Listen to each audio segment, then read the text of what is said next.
Hey, noble ones, welcome to Metatron's Academy. Guess what I'm doing? Come on, guess. I swear, what is it with all these old recordings? I'm getting fixated. Like literally, this is becoming pathological for me. Do you think I need professional help? Oh yeah? Well, if I do, so do you, because you clicked. Might as well subscribe. Could go crazy together, why not? Interview with a man born in 1826. What's next one gonna be 1500s? You know what really makes me go crazy about this? Is the fact it's the idea that this guy here, right? This lovely smile here. He literally met people from the 1700s. He met and talked to people from, like, for instance, he could have totally met someone from like when he was 10. He could have met someone from like 1770. Oh, that's insane. I love it. Click it. Of course, massive thanks to History Recorded official channel, and you will find a link in the description and in the pinned comment.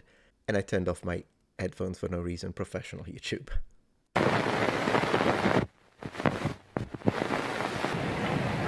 Mr. Cole, what kind of parents did you have? My father and grandfather were Baptist ministers. My grandmother and mother were members of the Baptist church. What kind of an environment was you raised in? Well, I lived with my father in different places where he was preaching and tried to be a good boy. How much of an education did you have? Public schools in the different towns, academy, and seminary. What habits have you formed? I never drank anything, and I never don't smoke, no chew. I haven't any bad habits. Oh, good for you. That's the first half of the video already. I kind of wanted to let him speak first before providing commentary. So yeah, well, me and you, man, because I've never smoked in my life, never used drugs, and only very occasionally have a drink.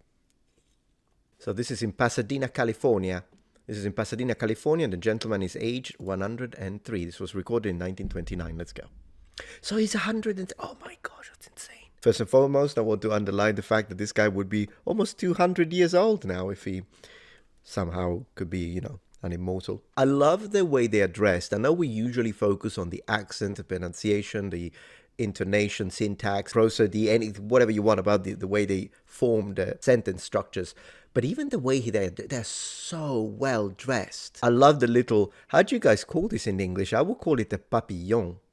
I actually don't know how you guys call it, but yeah, it looks really good. I also think this guy's got an epic beard. I want to point one thing that I'm noticing from a linguistic perspective now. Did you notice that he never uses filler words, at least up to this point? I almost feel like I'm in a different planet if I'm not hearing like every 3 seconds. Like, you know, it's one of those like people can't like explain like anything without saying like these days. Pisses me off. If you're like me, let me know in the comments. He didn't use it once. Well, I guess it wasn't used. Let's continue. What are your politics? Republican now. It used to be before the Republican Party. Whig. Voted the Whig ticket. Did he say wig? Sorry if I interrupted it. I didn't mean to. Wig, man. This is old. What kind of a world would you have if you could have it the way you want it? I would have people honest with each other and do away with their bad habits if they have any. And I guess that's all. What is your outlook for the future? I don't worry about the future. I'm going to live as long as I can, and I'm happy in living. May there be no mourning of the bar when you put out to sea.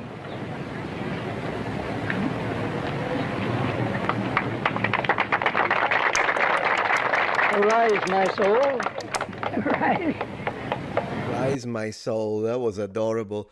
I love both of them. So, you know, it really hits you. I know we're here for the linguistic side, and there is more that I want to say. But it really hits you when you think that when he asks whether he worries about the future, and he gave this answer, which is poignant, really. I guess that's all. What is your outlook for the future? I don't worry about the future. Spoken in 1939, was it? Spoken in 1929. This is before World War II. So it really hits differently now that we think about what actually happened historically. It really hits differently. I love the expression used at the end. Let me listen to it again. Arise, my soul. Right. Shake off the That's guilt. all. We'll take the platform now. Yeah, Rise My Soul. Ooh, I remember her. She was great.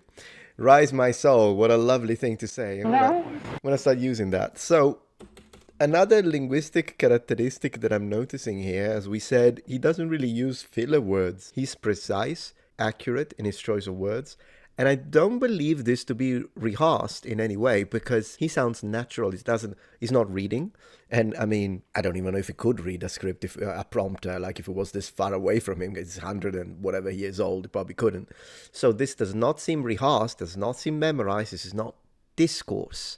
This is just him speaking. And the fact that he's very accurate in his choice of words. And I think that this is a characteristic that we have lost, being purposeful with each word that we use as we build our sentences in order to achieve successful communication. And another thing that I'm noticing, he never uses neither does he, nor does this man. Now, he may be reading the questions, but in general, whenever he has added something, like at the end, it seems like they're not using Now, this could be individual. It's the subjective thing. It doesn't necessarily speak for a generation, but it might. And it is something that I do want to keep as part of our analysis, just penciling it in. Because even the previous speakers from the 1800s, born in the 1800s, that we have reviewed on the channel, you find some links in the description. Now that I think about it retrospectively, yeah, they never really use the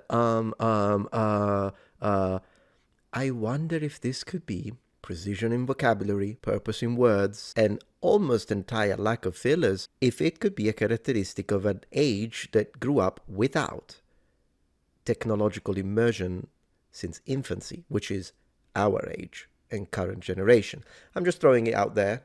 Might need to kind of talk about speech analysts for that, but just throwing it out there. Let's review the beginning very quickly.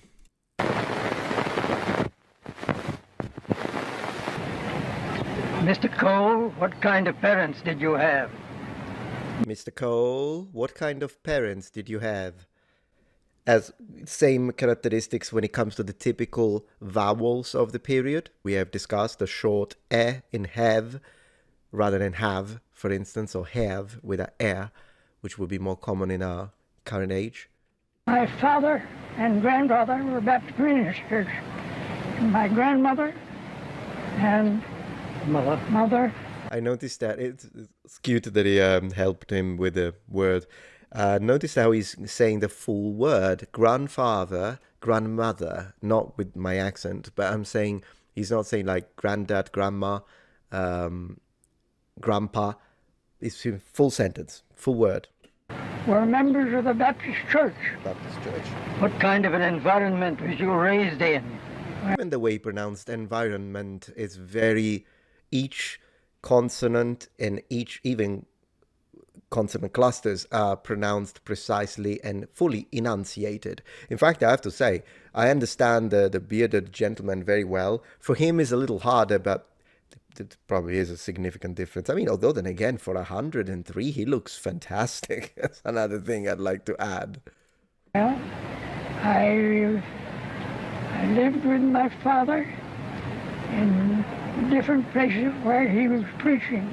Even the fact that he's not fully pronounced, like places, is becoming places. There's probably becoming a speech impediment due to old age. Although there are some accents that switch the s into a sh. For instance, and this happens it happens both in England and in America. Believe it or not, even in Romance languages, this swap does happen. And sometimes it happens in the voiced counterpart as well. So z is turned into z. So like you could say places, places instead of places, or use instead of use. And tried to be a good boy. I love this expression, try to be regarded. It's a very nice expression. That's another one I'm going to steal from them. Like, what do you do? You know, just joining the, whatever it is, pizza party, just trying to be regarded. I love it. How much of an education did you have? Education, so the D is palatalized. Public school, School, public school. Once again, I wonder if it's regional or if it's just because of old age. in the different towns, academy, and seminary. Academy and seminary. So I don't think there is there is no trill anymore. Some people in 1800s did trill their R's sometimes, like they do trill their R's, particularly at the beginning of words. But it does have the characteristic of the Y's at the end, rather than saying academy and seminary, like I would say it. He says academy and seminary. We have found this even all the way up to 1950s with Queen Elizabeth's first Christmas recording, which we have examined on this channel. What habits have you formed? I never drank anything, and I never don't smoke. Can someone please teach subtitles, if these are automatically generated, that the I should be capitalized and uppercase in all of its situation? Please.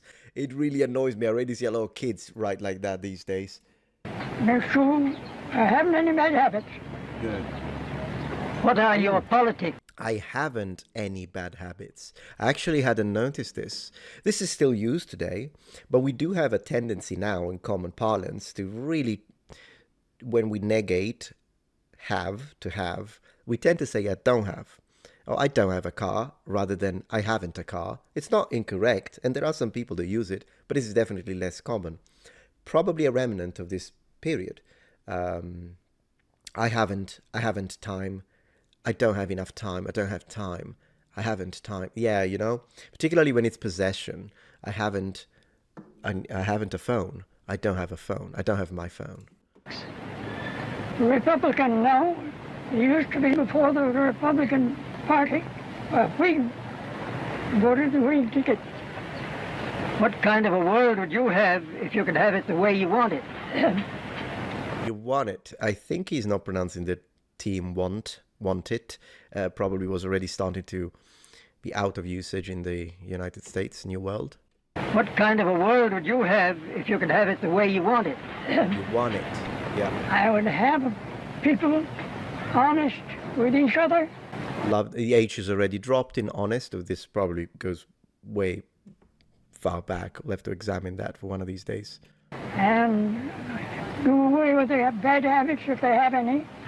You see how he said other? I would have people honest with each other. Now it's pronounced in each other. Yeah, he's pronouncing the R. And do away with their bad habits if they have any. And Do away is a lovely phrasal verb right there. I guess that's all. What is your outlook for the future? Future. Actually, I don't know if he dropped the R a little bit. Anyways, yeah, this was just a little bit of a short one that I wanted to share with you, but really what fascinates me about this, and as it says in the comments of the video, I'm reading a few now, you check this one out. So bizarre to think that this man was alive nearly 200 years ago. Absolutely, as a child, yes. He was alive at the same time as Beethoven and William Shatner. Yeah, I mean, the Beethoven one is the one that really amazes me. As I was saying, he would have been, yeah, this guy was around when people were born in 1700. That is insane. That is the one that blows my mind the most, that we can see on camera someone who's lived so long that he actually met, spoke, and normally interacted with people who were born in 1700s. That's insane. And this guy was born so long, his father could have met George Washington. There are quite a few like this. There are quite a few. And yeah, this is the part that I like the most. There is elegance. I would say both in the way they dress and the way they speak. Ooh, voice recording of a man born in 1807. We're doing this one next. So if you like this content, please subscribe. And thank you for joining Metatron's Academy. Bye.